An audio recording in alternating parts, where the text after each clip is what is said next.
Hello Capricorn, thank you for joining me for your weekly forecast for week commencing the 29th of October.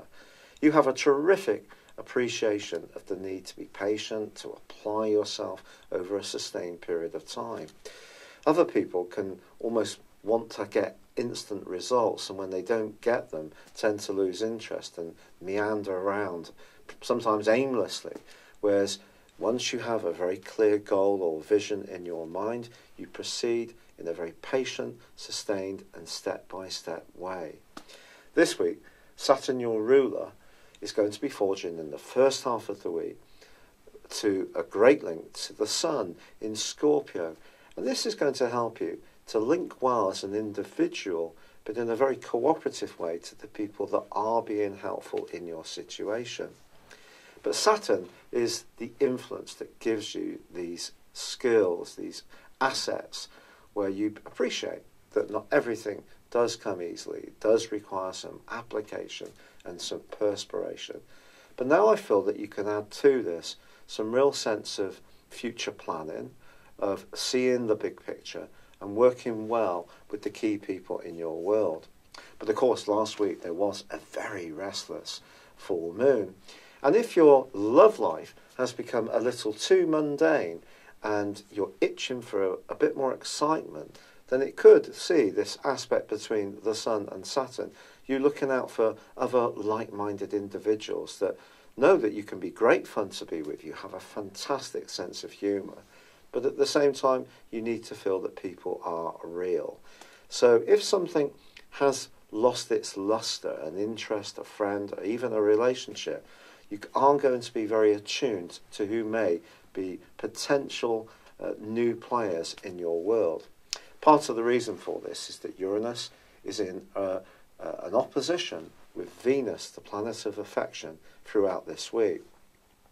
Venus is actually going to inverse from Scorpio into Libra, but both are dissected by the energy of the North Node, the point of destiny, which for you in the last months has been asking you to grapple with the potential that you gain, the benefits that you gain from very close associations.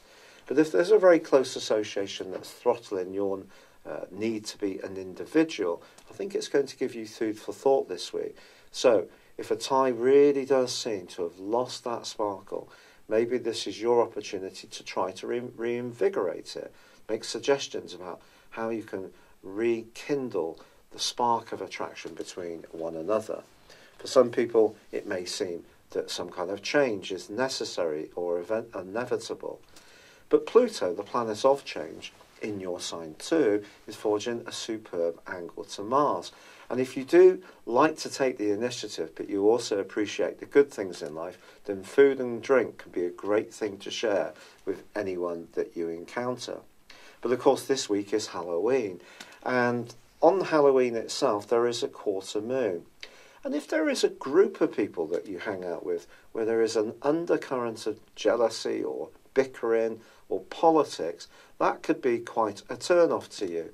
And in fact, with Mercury arriving in your 12th solar house, your psychic antenna is really going to be sharpened up about who you can really trust and who perhaps you can't. And even if Uranus's conjunction with the full moon of last week and its opposition with Venus this week can see you restless, it can be a good restlessness because it can make you more open about the type of people that you can link with. It's been a real pleasure being with you. I'd love it if you would like or comment on this video, or if you've yet to do so, please do subscribe to this channel. Thank you. Hello Capricorn, thank you for joining me for your monthly forecast for October for the Sun or the Ascendant. Thanks so much for joining me. I'm sorry to bring this a little bit later than I would like to you. This month gives you an opportunity to grapple with the goals and ambitions that are so important to you. Now, you're someone who tends to work towards targets in a very systematic, applied and determined way. There's not many Capricorns that don't reach their targets given time, and I read recently about an analysis of captains of industry, and the highest proportion were Capricorns, because you have an innate understanding of responsibility. You can take on the pressures that other people perhaps may talk about wanting, but don't necessarily apply themselves to in the way that you can. So, as this month begins, the Sun and also Mercury, the planet of communication and of commerce, are beautifully positioned for you to really make progress, to demonstrate to people how talented you are, how capable you are, how you can raise your profile, whether it's within business, within your own enterprise, or within your own community. It just depends on what your goals and ambitions are, of course. Not everybody wants to be a big tycoon. Some of us are happier with more modest achievements, but whatever goals are important to you, they come under the astral spotlight. But on the 2nd of this month, there is a quarter moon in your opposite sign of Cancer. And strangely enough, however diplomatic and much you consider the implications of whatever you do, when you interact with anyone influential, they may not necessarily get the right end of your stick in the following week. I think the main thing is, yes, consider what people expect of you, but at the same time, be true to yourself. Now, of course, Venus goes into a retrograde this month on the 5th, Venus being in your sector of friendships. Now, Venus is, of course, also the planet of relating. So if you're in a close emotional or romantic tie, the things you share in common are going to be something that you're going to think very carefully about for the rest of this month. But equally, if you're in a relationship that you can't see a future in, because the 11th house is very much about the future and planning, then this may give you a lot of food for thought. You won't necessarily do anything dramatic straight away. Maybe you will. That depends on you. The stars aren't telling you what to do. They're just giving you a platform to make your own decisions. But Venus retrograde also influences money. So if you are connected to anyone else around a financial scheme, then this too could be something that you give careful thought to through to the end of October. But on the 9th of this month, there is a platform for you to really supercharge those efforts when it comes to your goals and ambitions, because a new moon occurs. But this is a very complex new moon, because it squares up with Pluto, the planet of power and transformation in your sign.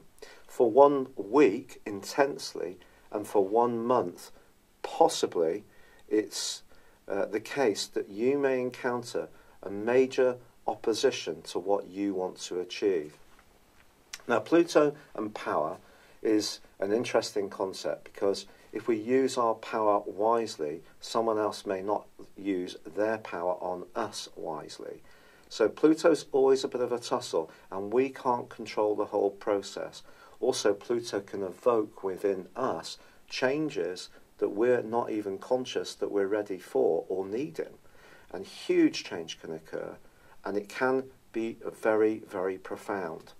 So the clash between the Sun, which is obviously the primacy of the whole solar system, and tiny Pluto, which is very much about change but also secrets, could bring something into the open around a secret opposition. And that opposition may be that someone wants to block or inhibit the desire you have to make progress towards those goals. That could be it's you who may, in some strange way, be sabotaging your potential to get ahead. Pluto works so deep down within us. If there are fears and insecurities that are stopping you from really fulfilling your talent, maybe you need to look at this carefully and try to release any attitudes that may relate to your past, perhaps the messages you were given as a child, which have led to some kind of lack of confidence, self-esteem, which is stopping you really being the go-getter you may, at another level, want to be. And then the other end of the spectrum may be that you may decide that you want to hop off some kind of goal, ambition, or way of being that you have pursued for some time, and you want to develop a new way of living. Pluto's very, very strong, and it just depends how this is going to play out for you.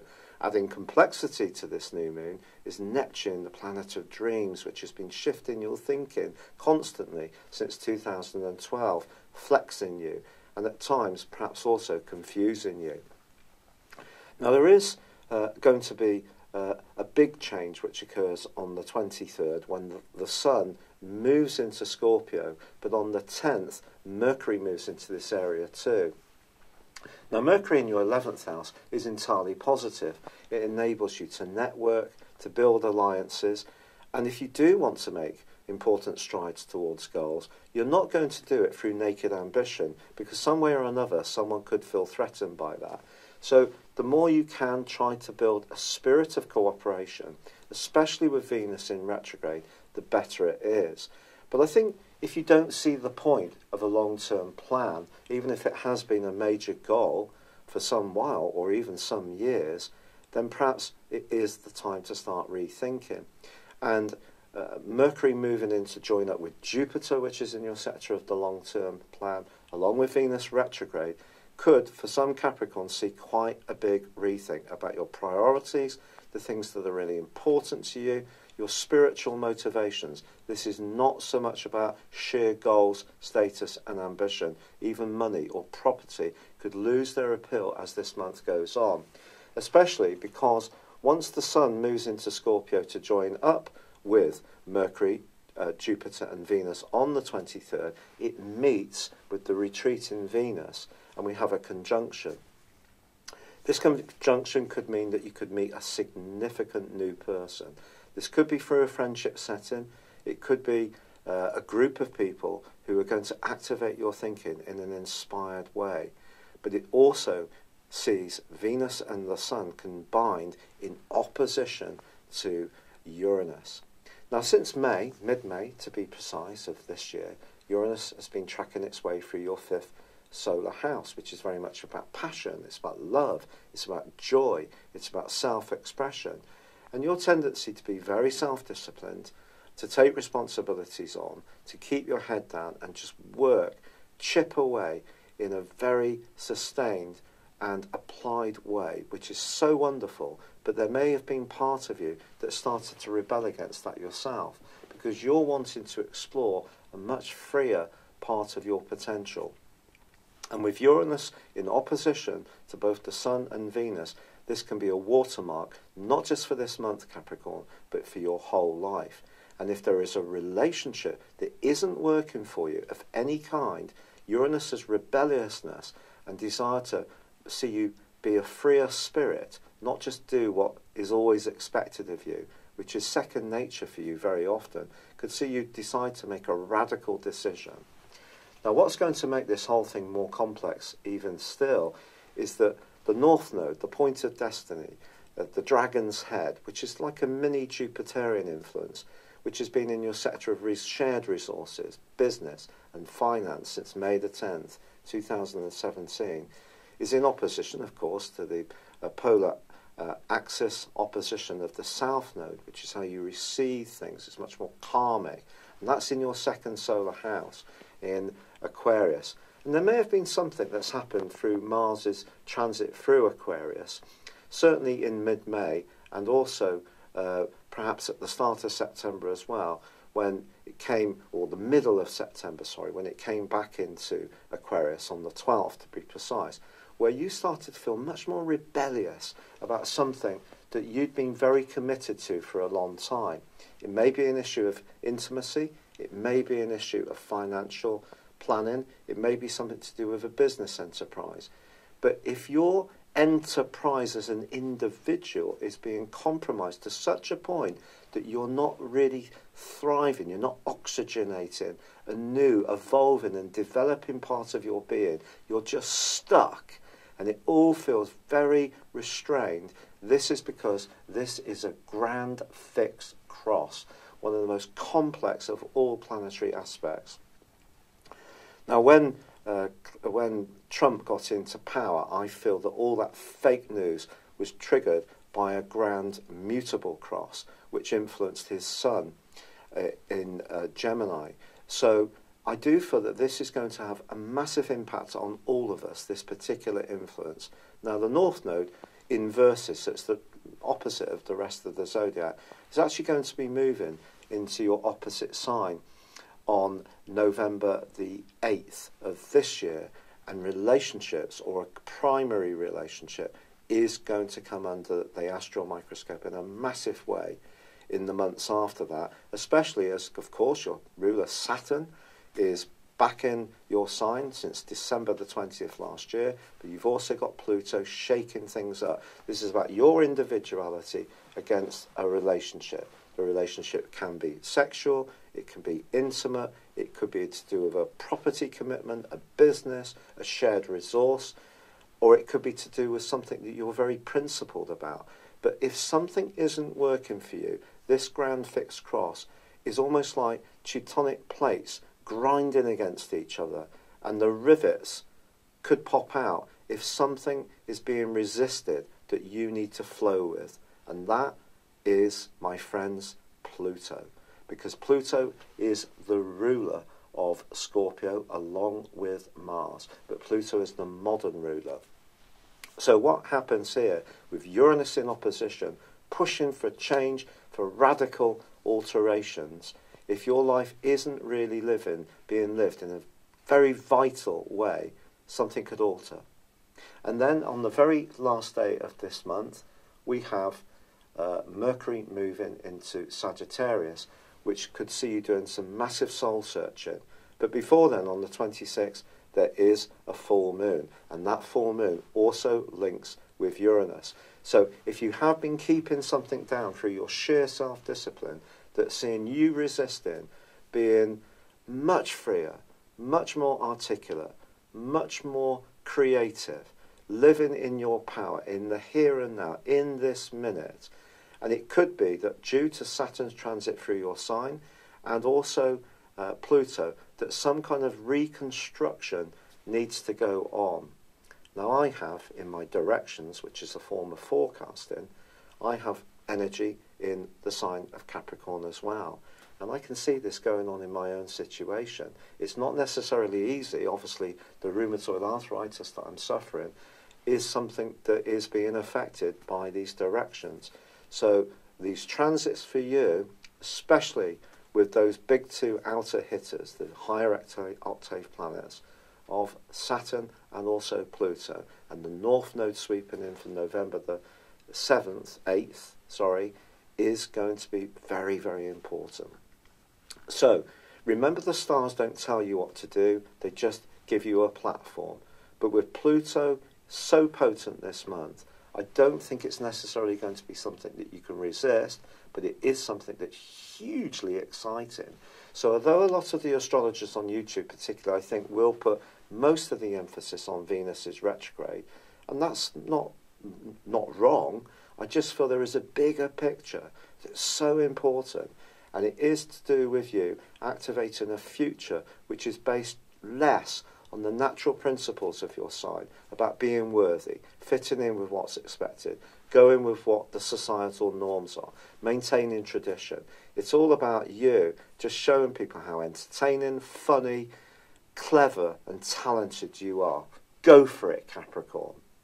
I'd like to thank you for all the marvellously kind and supportive messages, and also the suggestions in terms of dealing with the rheumatoid arthritis. I have embraced a lot and made some significant changes. Unfortunately, the rheumatoid arthritis is really aggressive, so it looks like I'm going to have to go on a fairly heavy drug called methotrexate, which is a chemo drug. I am doing all the natural stuff as best I can, and I've got about a window of opportunity for 3 or 4 weeks to see if it will work. But at the moment, the inflammation still isn't coming down, using CBD oil, using turmeric, heated in soups and tea, using ashwagandha, using serapeptase. It isn't cracking it at the moment, but I'm very grateful for all those suggestions. One that I didn't even think about is to turn off Wi-Fi on the mobile phone. That isn't supposed to be very good for us, but a great suggestion. So thank you so much. I wish you well. I'd love it if you would like or comment on this video, or if you've yet to do so, please do subscribe to my channel. Thank you. Hello, thank you so much for watching my video. I'd love you to join me at my Horoscope Ace app. You can find this at www.horoscope-ace.com. You can use it through Android, iOS, Apple or Facebook. Check out your ascendant or your moon sign or download your free birth chart. There's all your favourite videos, plus there are daily, weekly, monthly and yearly horoscopes for general, love, Chinese and Indian astrology. If your passion is tarot, there's my brilliant 3-card money or love tarot readings too. And it's all there at www.horoscope-ace.com. Thank you.